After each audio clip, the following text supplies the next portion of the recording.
Kilala mo ba siya? Siya si Henry C. Sr. Siya ang may-ari ng SM, BDO, SMDC at China Bank.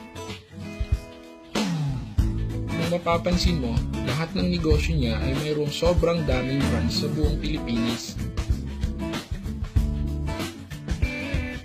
Dahil sa sobrang daming branches nito, libo-libo din ang mga taong nagtatrabaho para kay Henry C.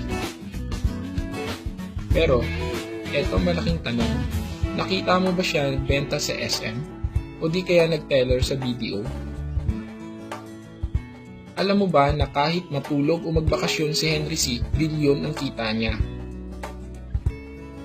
Ang sikreto niya ay tinatawag na leverage. Ang leverage ay ang pagpaparami ng oras at abilidad mo sa tulong ng ibang tao.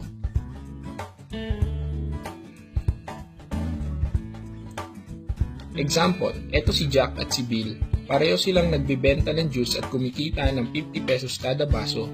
Nakakabenta si Jack ng 20 ng baso at kitang 1,000. Pero si Bill may ibang diskarte. Nag-hire siya ng 10 tao at binayaran niya ng 20 pesos kada isa. 300 ang kita niya, so 3,000 sa 10. Ang diskarte ni Jack ay work hard, no work, no pay. Si Bill naman, work smart, leverage, income.